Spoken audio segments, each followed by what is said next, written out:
Hello friends, आज हम पढ़ेंगे रोन्सकियन। ये सबसे इम्पोर्टेंट टॉपिक होता है exams point of view, net में, गेट में या फिर आईआईटी एग्जाम के लिए सबसे मोस्ट और बेस्ट इम्पोर्टेंट टॉपिक होता है। इसके क्वेश्चन भी हम इजिली सॉल्व कर लेते हैं, इतनी कोई डिफिकल्ट नहीं आती, बट हमें इसका मेथड पता होना चाहिए सबसे पहले क्या होता है। ठीक है, सबसे पहले हम देखेंगे रोन्सकियन होता क्या है। इसके लिए हम सबसे पहले करेंगे कंसीडर एनाथोडल डिफरेंशियल इक्वेशन। ठीक है, हम एक एनाथोडल डिफरेंशियल इक्वेशन लेंगे, जैसे P N X G N Y upon an nth order differential equation तो आपने पहले भी पढ़ी हुई है, सब मेनली सब एग्जाम्स में हम यूज करते हैं। पी एन माइनस ये एन यहां लिख लो या पी एन कोई भी, मतलब ये तो पॉलिनोमियल है।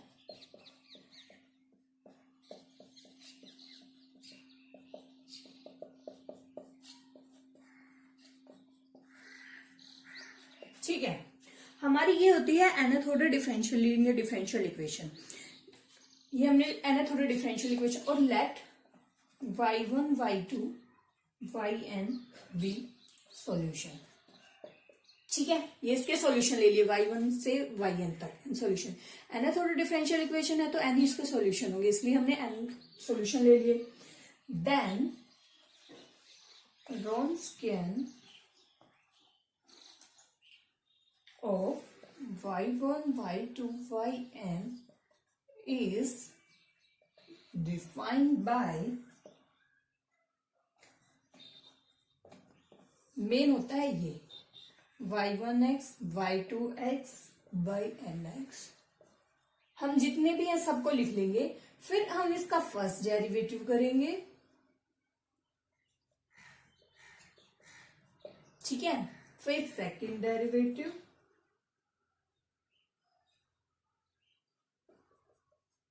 फिर ऐसे ही y1 ये 1 है n-1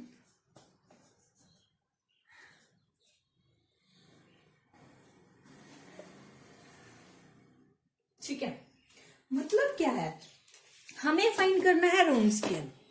रोन्सकियन के लिए हमने सबसे पहले एनाथोडल डिफरेंशियल इक्वेशन दी है, y1 yn हम उसका सॉल्यूशन ले लिए, तो हम रोन्सकियन हमेशा जो उसके सॉल्यूशन होते हैं उसका फाइंड होता है।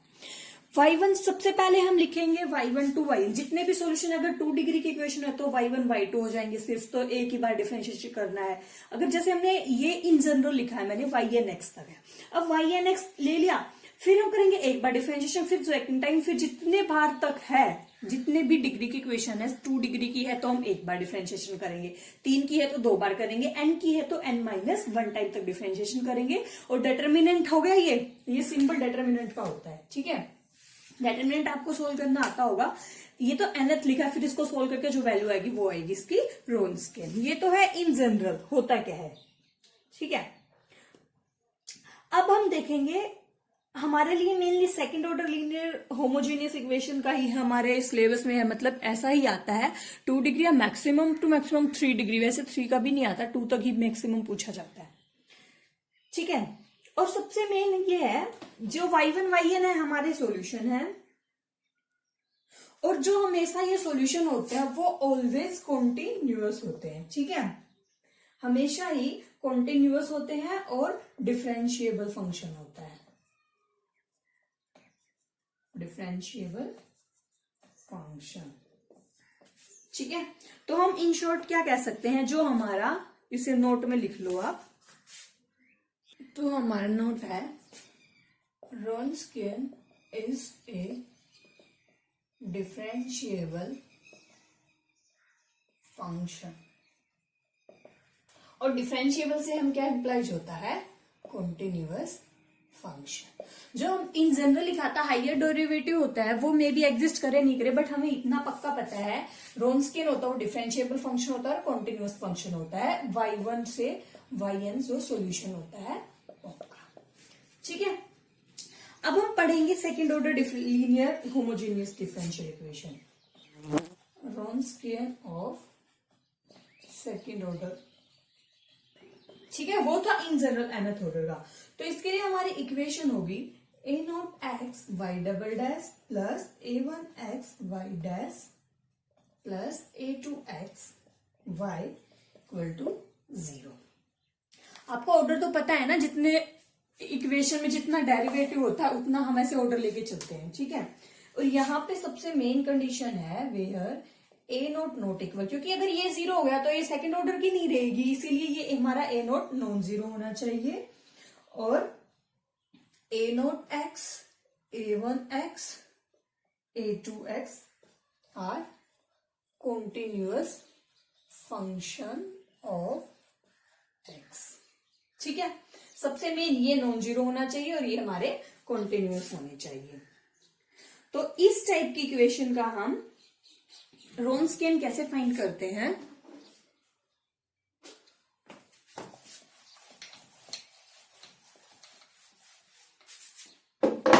सेकेंड ऑर्डर है ये।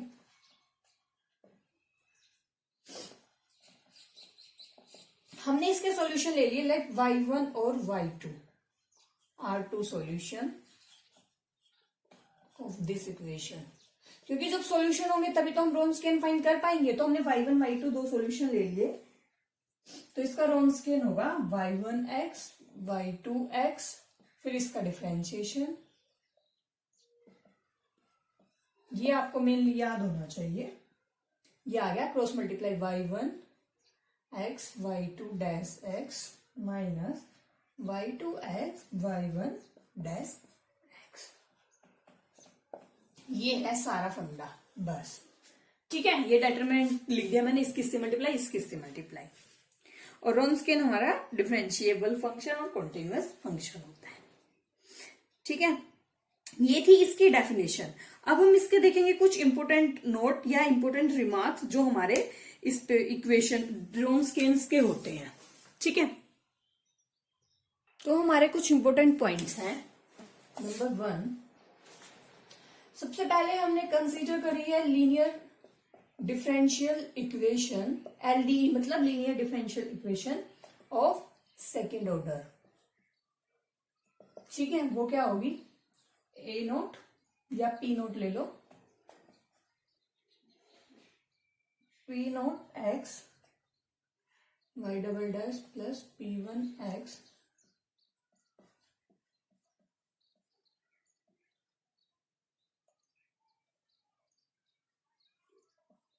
ठीक है। जहां पर पी नोट हमारा नोट इक्वल टू 0 है, p1x p2x और p naught X are continuous function on A, ठीक है। ये होना चाहिए सबसे पहले, ये नॉन 0 होना चाहिए, ये दोनों, ये तीनों के तीनों कॉन्टिन्यूअस फंक्शन होने चाहिए, सबसे पहले इंपोर्टेंट नोट। सेकेंड हमारा क्या है, two solution of y1 and y2 of equation 1, ये इक्वेशन 1 है हमारी, ठीक है। Are linearly independent if and only if Wronskian of W1 W2 not equal to 0 for all x belongs to AB। मतलब लीनियरली इंडिपेंडेंट हमारा कब होगा, जब हमारा Wronskian नॉन 0 होगा। ये if and only if case होता है अगर हमारी डिफरेंशियल इक्वेशन गिवन है तो, ठीक है। अगर हमें जैसे कभी भी किसी का सॉल्यूशन का ये फाइंड करना है कि वो लीनियरली इंडिपेंडेंट है या डिपेंडेंट है, तो हमारा लीनियरली इंडिपेंडेंट तब होगा जब हम Wronskian फाइंड करेंगे, वो हमारा नॉन 0 आना चाहिए। And second one, two solution of y1 y2 of equation 1 are linearly dependent if and only if, ये सिंबल होता है इफ एंड ओनली इफ का, इसको ऐसे लिख लो वैसे लिख लो, इफ एंड ओनली इफ लिख लो। y1 y2 is 0 for all x belongs to A। ये दोनों पॉइंट इंपोर्टेंट पॉइंट्स हैं याद रखने के लिए, क्योंकि हमारे से मेनली एग्जाम्स में यही पूछा जाता है, हमें ये चेक करना होता है कि लीनियरली इंडिपेंडेंट सॉल्यूशन है या डिपेंडेंट सॉल्यूशन है। तो हम सिर्फ Wronskian फाइंड करेंगे। Wronskian फाइंड करने का तरीका मैंने बता दिया आपको, जहां लिख भी देती हूँ, y1 y2 y1 dash x के फंक्शन है ना ये y2 डैश क्रॉस मल्टीप्लाई। बस अगर ये नॉन जीरो है तो लीनियरली इंडिपेंडेंट होता है, अगर ये जीरो है तो लीनियरली डिपेंडेंट होता है। ठीक है, और ये होता है if and only if case, मतलब अगर लीनियरली इंडिपेंडेंट है तो रोन्सकियन नॉन जीरो होगा, और अगर रोन्सकियन नॉन जीरो है तो वो लीनियरली इंडिपेंडेंट होगा। ऐसे ही होता है डिपेंडेंट के केस में, जब हमारी डिफरेंशियल इक्वेशन हमें दी हुई है। ठीक है, बट ये अगर हमें कई बार डिफरेंशियल इक्वेशन गिवन नहीं होती, डायरेक्ट सॉल्यूशन दिए होते हैं, जैसे y1 और y2, जैसे सिर्फ y1 y2 सॉल्यूशन दे दिए, नोट है ये, बट डिफरेंशियल इक्वेशन नहीं दी, डिफरेंशियल इक्वेशन नोट गिवन। ठीक है, तब हमारा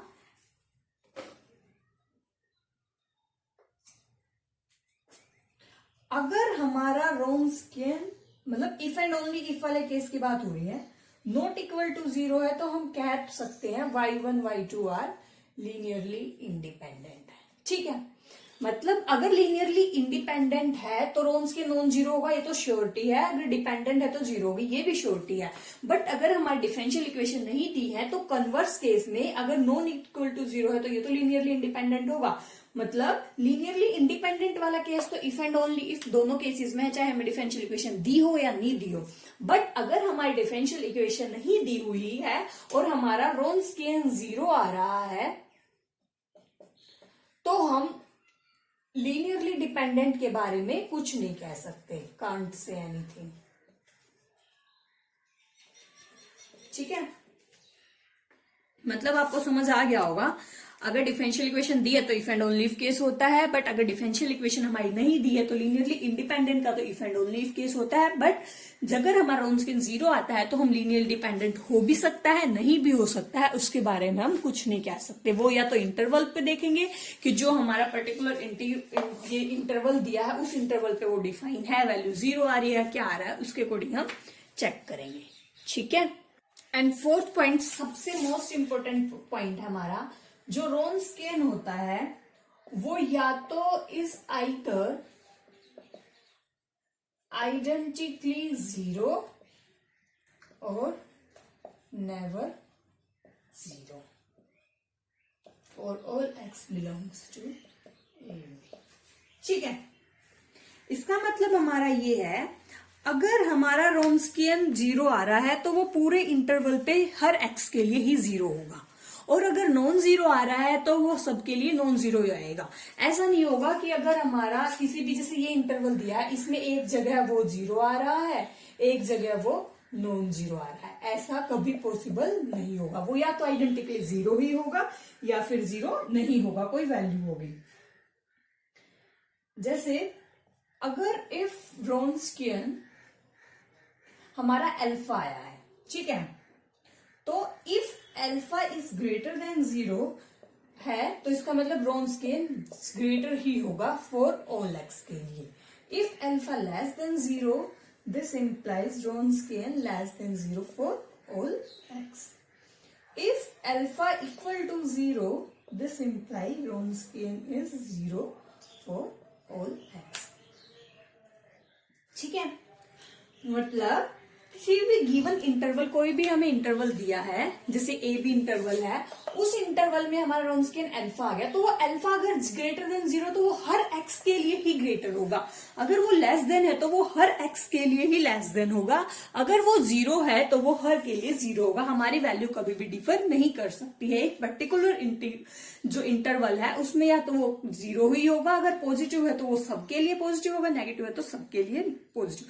कई बार इस पे ना डायरेक्ट क्वेश्चन पूछ लिया जाता है, जैसे फॉर एग्जाम्पल कई बार हमारे पास क्वेश्चन दिया है इस टाइप से, जैसे हमारा ये क्वेश्चन है, पी नोट हमने कोई भी इन जनरल इक्वेशन ले ली ये, ठीक है, इसके बाद वाई नोट जीरो हमारा ये कोई भी एक वैल्यू पे हमारा दिया हुआ है, तो इसका आंसर हमारा क्या होगा, सी। रोन्सकियन हमेशा जीरो होगा, क्योंकि हमें जैसे इसके कोई भी y1 y2 हमने दो सोल्यूशन लेट किए, y1 जीरो दे रखा है, y2 कंप्लीट, तो मतलब y1 पे भी ये जीरो है, इस पे भी ये जीरो है, ठीक है। तो हमारा इन पर्टिकुलर रोन्स्किन जीरो होगा। वो ना तो पॉजिटिव हो सकता ना नेगेटिव हो सकता, क्योंकि मैंने अभी बताया था रोन्स्किन हमारा एक पर्टिकुलर इंटीग्रल पे या तो कंप्लीटली जीरो होता है, या फिर सिर्फ पॉजिटिव होता है, या फिर सिर्फ नेगेटिव होता है। जीरो पे जीरो दिया है तो हमारा ये भी जीरो होगा। ठीक है, ऐसे हम कर सकते हैं। फिर हमारा सबसे इंपॉर्टेंट है इसमें रोन्स्किन में आता है एबल्स फॉर्मूला, जिसपे मेनली क्वेश्चन पूछा जाता है। ठीक है, इसके लिए हमें क्या करूं, ये फॉर्मूला हमारा तब अप्लीकेबल होता है when Wronskian is given at one point and we have to find Wronskian at any another point. ठीक है, जैसे हमें कई बार एक पॉइंट पे रोन्स्किन दिया होता है, जैसे ऐसे दे दिया y1 0 1 y2 0 -1 और रोन्स्किन 2 पे फाइंड करना है। ठीक है, तो इसके लिए हम कैसे करते हैं, ये y1 y2 दो सॉल्यूशन है, उसमें क्या था अगर दोनों सॉल्यूशन पे सेम वैल्यू दी तो हमारा एक ही वैल्यू होगी। बट यहाँ पे दो अलग अलग सॉल्यूशन की तो हो सकते हैं, जैसे y1 y2 इंडिपेंडेंट सॉल्यूशन है, किस टाइप के भी सॉल्यूशन है तो उसके अकॉर्डिंग ही वैल्यू दिया हमें 2 पे निकालनी। इस टाइप के इक्वेशन के लिए हम यूज करते हैं एबल्स फॉर्मूला। तो हमारा फॉर्मूला ये होता क्या है,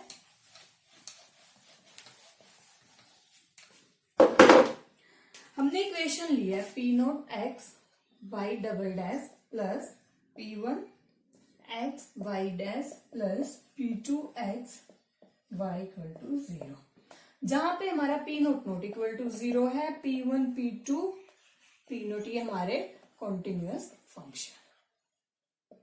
तो इस टाइप के लिए हमारा रोन्स्किन क्या होता है, y1 y2 इसके दो सॉल्यूशन है, c e की माइनस p1x अपॉन p,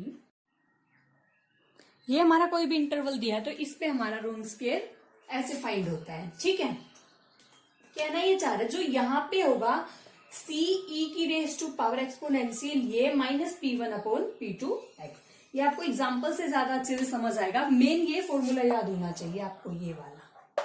ठीक है, जैसे हम अभी इसका एक एग्जांपल करते हैं, हमें ये एग्जांपल दिया है, ये हमारी इक्वेशन दी है X Y double dash minus 2x square Y dash plus E X Y, second order linear equation है।